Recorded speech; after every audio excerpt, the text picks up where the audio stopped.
Desde San José, Costa Rica, el Ministerio Capacitando a los Santos presenta Teología sobre la Mesa Cuadrada, con el Dr. Raúl Perazo.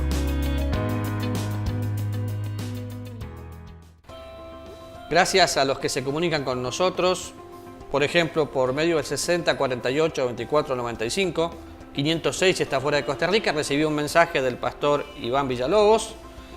Dice, muy interesante, recuerdo conversaciones con usted al respecto, y está hablando del programa Diezmos, Excusa o Principio. Y el pastor dice, lo veo como usted precede a Moisés, regulado por la ley y afirmado por Jesús en su aspecto moral. Muchísimas gracias por compartirlos. Y hemos tenido varios mensajes y a veces nos olvidamos, pero queremos de esta manera decirle gracias. Usted es parte, no solo con su mensaje animándonos, compartiendo algo más, sino también orando por nosotros. Si en algún momento no lo leemos, no es por falta de voluntad, sino porque, bueno, no se dio en el momento, pero acuérdese, 60 48 24 95 y todas las redes sociales que manejamos como YouTube, Facebook o Instagram están listas para escuchar de usted. Hola Jonathan, ¿cómo estás? Sí. Le animo, tal vez, después de haber leído este mensaje, le animo a que cada programa que usted comparta con nosotros lo haga con su Biblia en mano. Y hoy vamos a empezar justamente con la Biblia. En Romanos 12, capítulo 12, dice, gozosos en la esperanza, sufridos en la tribulación, constantes en la oración. El programa pasado estuvimos hablando de la constancia y vamos a hablar todavía, extendernos un poquito más en cuanto a ello. Es que justo veíamos el apóstol Pablo hablando de siempre haciendo memoria, como algo así. Y justo en el capítulo 12 empieza hablando de presentar nuestros cuerpos. Entonces, cuando una persona presenta su cuerpo, es porque entiende que es un sacrificio vivo, que murió, pero está vivo para el Señor, murió para el mundo. Luego me habla de los dones, pero me da cosas muy importantes. Así nosotros, siendo muchos, somos un cuerpo en Cristo y todos miembros los unos de los otros. De manera que, y empieza a hablar de dones, y en el versículo 9 dice, el amor sea sin fingimiento. Y una de las cosas que me lleva a trabajar en mi corazón cuando estoy orando es amar. Y amar sin fingir. ¿Por qué? Porque desnudo mi corazón delante de Dios. Yo no puedo mentirle en una oración. Y entonces empiezo a orar por la persona y empiezo a amar por esa persona. Fuera de cámara me acordaba de un evento donde una persona realmente no era tratable para mí. Y empecé a orar. Y empecé a orar, y empecé a orar, y empecé a orar. Y cada vez que oraba, una vocecita dentro mío me decía, no pierdas tiempo, no va a cambiar nunca. Y leyendo la Biblia me di cuenta que orad unos por otros. Y que tenía que orar y confiar. Y tenía que orar creyendo. Entonces, fui yo que cambié mi actitud hacia la persona. ¿Cómo? No sé. Dios lo hizo, Dios cambió mi corazón. Pero amaos los unos a los otros. ¿Cómo? Orando. Porque dice en cuanto a honra, prefiriendo los unos a los otros. Y siempre habla de eso. Pero en lo que requiere diligencia, no perezosos, fervientes en espíritu, sirviendo al Señor. Todo es una cadena. Entonces, gozosos en la esperanza, sufridos en la tribulación, constantes en la oración. Y si lo invierto, el ser constantes en la oración me va a llevar a manejar la tribulación de una manera fácil, porque voy a sufrir sabiendo que lo hago en Cristo, y voy a tener gozo porque tengo esperanza. Por eso las personas que no tienen esperanza no pueden tener gozo. Es que, ay sí, me compré este nuevo celular y están felices por un ratito, y después se le puso viejo el celular. Y así continuamente. Una persona que ora fervientemente va a compartir para la necesidad de los santos, porque practica la hospitalidad. A veces una respuesta de oración termina cuando yo suplo esa necesidad, porque si hay algo que es muy fácil de entender, Dios utiliza a su pueblo para que su pueblo mueva la obra. Él me da dinero y es su dinero el que yo invierto para suplir necesidades. Y esa palabra ferviente es caliente, es amor, es pasión. Entonces, sería muy complicado pensar en una persona que no es constante, pero dice que es ferviente. Porque el ser ferviente te lleva a querer más y más y más y más. Entonces, oro sin cesar. Claro. Ujú. Cuando te pica la garganta, toses. Y cuando toses, ¿qué te da ganas? De toser más. Cuando ves a Dios trabajar, querés orar. Y cuando ves a Dios trabajar, querés orar más. Es una comunicación. La comunicación es como la sangre para el cuerpo. No se puede vivir sin sangre. Bueno, no se puede vivir sin orar, porque nos comunicamos con Dios. Y eso es lo lindo. Saber que estamos en el trono de la gracia y que hablamos con el Creador, que es nuestro papá, nuestro consejero, que es todo para nosotros, ¿no? Sí. ¿Qué tal si hablamos ahora en cuanto a ser específico, en cuanto a la oración? Lucas capítulo 6, versículo 28, vamos buscando mientras. Y justamente ahí está un poco el ejemplo que yo di antes, pero le voy a leer algo mientras Jonathan busca el pasaje.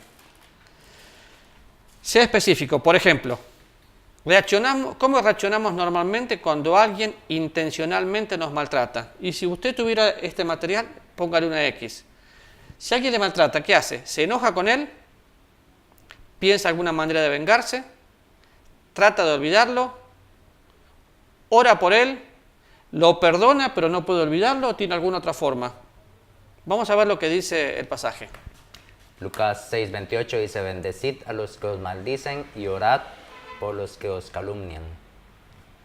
Entonces, ¿cuál sería la respuesta? Les repito, enojarme con él, que normalmente lo hacemos y explotamos, pensar una manera de vengarnos, Señor, ocúpate y queremos que le pase algo, tratar de olvidarlo, orar por él o un perdón de mentira, porque perdono pero no puedo olvidarlo.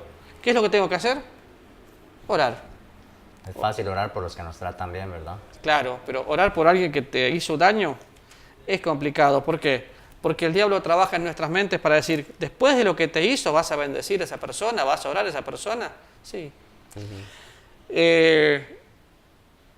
Me costó muchísimo, pero cuando nos robaron en casa, oramos con las chicas y con Adri, con las 3 hijas y con Adri, por los ladrones. ¿Y por qué tenemos que orar por la gente que nos robó? Porque si hubiera gente salva no habría ladrones. Entonces, Señor, salvalos. Y me costaba, porque yo los quería en la cárcel. Y Dios los quería libres. Sí. Pero libres en Cristo. Ya saber dónde están ahora, probablemente.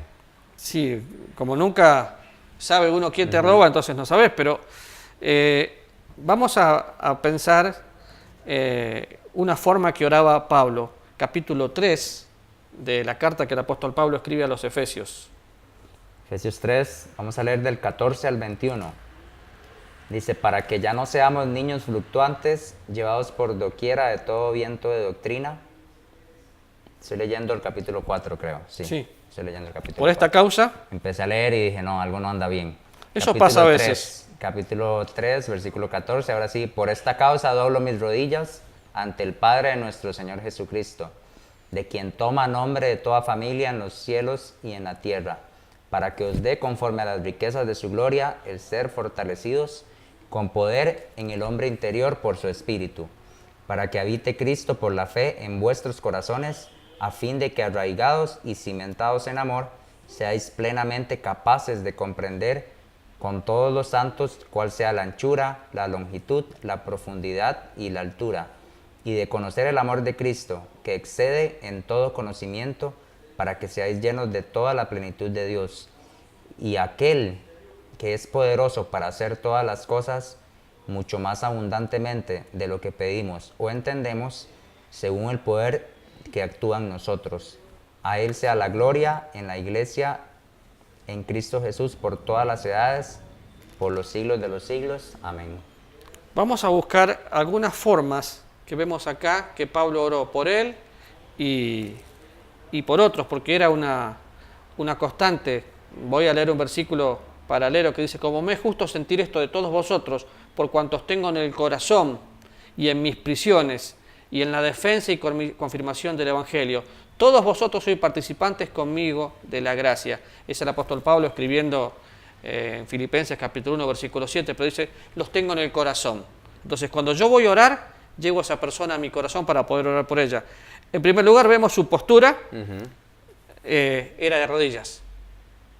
Y la persona a la quien él le oraba era al Señor Jesucristo. Oraba al Padre de nuestro Señor Jesucristo. Y exaltaba a Dios.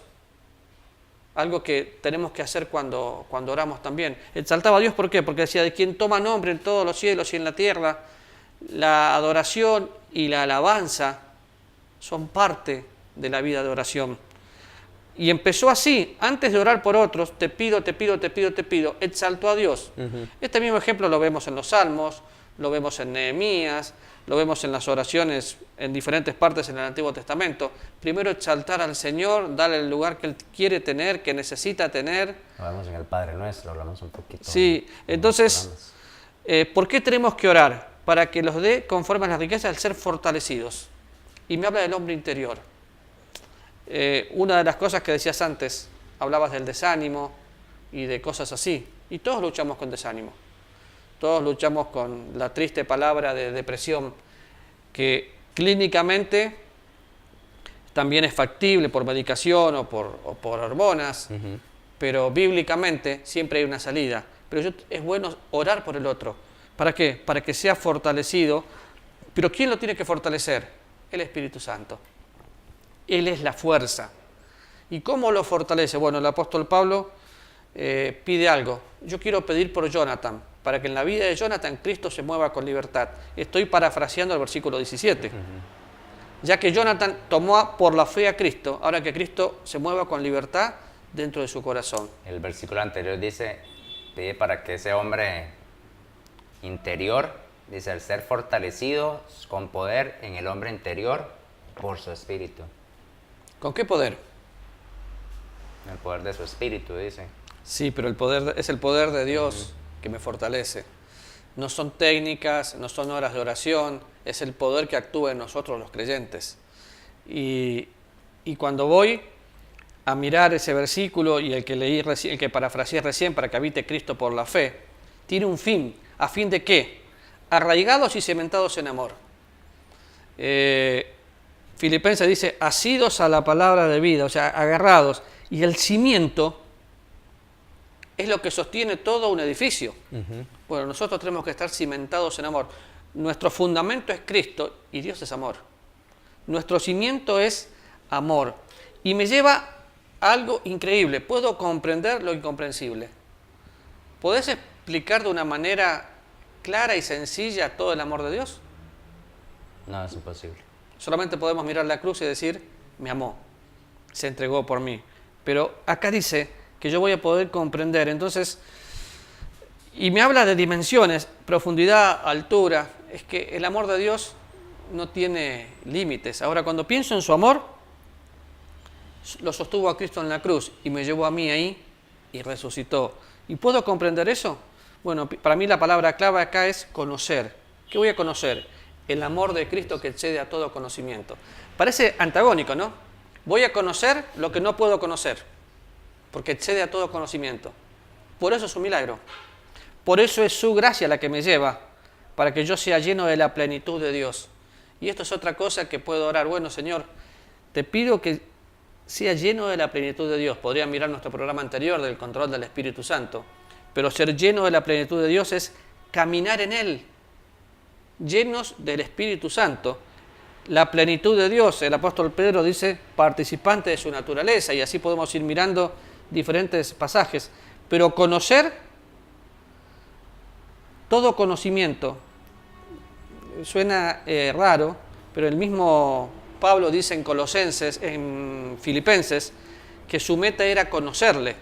Entonces, esto me habla de una relación íntima. Cuando estoy orando por vos, en primer lugar me relaciono con Dios. Y aunque no esté cerca, me relaciono de corazón a corazón. ¿Por qué? Porque oro por tus necesidades, para que seas fortalecido, para que puedas conocer todo ese amor. Imagínate si todos oráramos así. y el amor de Dios se mostraría en acción. Y los cristianos en la calle vivirían diferentes. Entonces, ahí entra el versículo 20, y aquel que es poderoso, Dios, de hacer todas las cosas mucho más abundantemente de lo que pedimos o entendemos según el poder que actúa en nosotros. Él es el que contesta la oración. Él es el que va a mover mi corazón. Entonces, qué buen desafío. Al ser sistemático tengo una lista, familias, amigos. Bueno, oro por ellos para que en todo Dios sea glorificado. Y yo creo que es un excelente desafío. Y esto me lleva a otro punto. Tengo que ser persistente. Sí. Orar y no aflojar, porque es el amor de Dios el que voy a llegar a conocer y una sociedad se transforma donde está Cristo. En cuanto a la persistencia, has escuchado que a veces dicen, bueno, y tal vez podrías ayudarnos y dar un punto bíblico en cuanto a esto que voy a preguntar. Dice, bueno, es que la persona usted tiene que ser persistente en oración, porque hay gente que ora, ora, ora, y ya cuando Dios le va a dar, dejó de orar. ¿Qué podemos contestar en cuanto a eso? ¿Es cierto, es verdad o cuando Dios le va a contestar, sacado? Cuando Dios le va a contestar, no oró, entonces Dios no le contestó. ¿Has escuchado que dicen eso? Eso es brujería evangélica. No. Pero es muy común. Muy común, lamentablemente. Me gustaría ahorita que empezamos con lo de persistencia que podamos la Biblia me llama aclarar el punto. Me llama a ser persistentes. Capítulo 18 de Lucas dice, también les refirió una parábola sobre la necesidad de orar siempre y no desmayar. Orar siempre y no desmayar. El orar no es que Dios suple mi capricho. El orar es que Dios se glorifica y responder mi necesidad. Entonces, no es que estoy orando y dejo de orar y Dios no me contesta. La soberanía de Dios no está en juego acá. Dios sabe lo que yo necesito y me la va a dar en el tiempo justo. Quizás somos perezosos para orar y queremos, bueno, ya oré. A veces... una semana y ya oré mucho. Sí, yo oré durante muchos años por la que hoy es mi esposa, pero yo no conocía a mi esposa. Yo no conocía a Adriana. Yo oraba por una esposa para mi vida. No oraba por una novia, porque yo quería casarme y formar una familia. Ahora, cuando tuve paz, vi a Adri, le hablé y le ofrecí que sea mi esposa. Si Adri me decía que no, ¿quién era que me estaba diciendo que no? Dios. Entonces, ¿que voy a seguir orando a ver si Adriana cambia de opinión? No, la respuesta estaba, el no de ella era un no de Dios. El esperar de ella era un esperar de Dios. ¿Por qué? Porque hay que ser práctico en la oración. Y orar siempre y no desmayar es, pero no, Dios me dijo que no. Dad gracias en todo porque esa es la voluntad de Dios. Aunque te haya dicho que no. Entonces, qué mal sería pensar, no, pero Dios me dijo que no, entonces, y yo estaba orando y 3 días antes, no funciona así. Tengo Lucas 11 por acá, dice, os digo, 11, empiezo a leer desde el versículo 8, os digo que aunque no se levante a dárselos por ser su amigo, sin embargo, por su importunidad, se levantará y le dará todo lo que necesite. Y yo os digo, pedid y se os dará, buscad y hallaréis, llamad y se os abrirá. Porque todo aquel que pide recibe, y el que busca halla, y al que llama se le abrirá. Creo que es una forma excelente de explicar de parte del Señor que tenemos que seguir pidiendo y decir, no, pero qué vergüenza. No hay vergüenza porque es Dios a quien le pido. Y a veces somos medios místicos para ciertas cosas. No, es que tal cosa me da vergüenza y mejor no oro por eso. Dios conoce tu corazón. Cuando estoy en la presencia de Dios disfrutando y vivo en su presencia, puedo reírme, puedo orar, puedo cantar. No hay vergüenza porque todo está desnudo ante aquel que nos ama. Entonces, pido. Y Dios me va a cambiar el corazón, me va a decir, bueno, listo, ya. A veces no tenemos porque pedimos mal, dice Santiago. Porque pedimos egoístamente para gastar en nuestros placeres. Señor, yo te pido que mañana me des un viaje a Europa para conocer todos los Países Bajos de Europa porque tengo ganas de hacerlo. Sí. Está bien si orás así, pero en realidad, teniendo sustento y abrigo, estemos contentos con eso. Lo demás son gustos que nos podemos dar, que no está mal, pero aún eso tiene que estar empapado en oración. Vamos a hablar un poco más de eso cuando hablemos de los impedimentos. En este último minuto me gustaría nada más mencionar un versículo si nos siguió en los programas, yo hablé de un viaje misionero que tuvimos y este versículo lo teníamos muy presente, el 18.1 de Lucas. El 18.1 de Lucas dice, también les refirió Jesús una parábola sobre la necesidad de orar siempre y sin desmayar. Creo que fue el que le El que leíste recién, sí. Anteriormente. Quédese con eso, con esta idea de lo que dice acá. En cuanto a la persistencia, es muy claro acá, dice, ¿cuándo? Siempre. ¿Y qué debo hacer? No desmayar. Persista en la oración y no sé si tienes algo más que aportar. Hay muchos ejemplos en la Biblia de oraciones y todos funcionan. Sea flexible, porque Daniel oraba 3 veces por día, aun cuando se lo prohibieron. Usted puede orar continuamente en su corazón. Todos los libros sobre la oración son buenos, pero su experiencia delante de Dios va a ser única. Ore y acuérdese que es una comunicación. Usted ora, espera y Dios le habla. Nos vemos mañana. El Ministerio Capacitando a los Santos presentó Teología sobre la Mesa Cuadrada con el Dr. Raúl Perazo. Encuéntranos en redes como Capacitando a los Santos.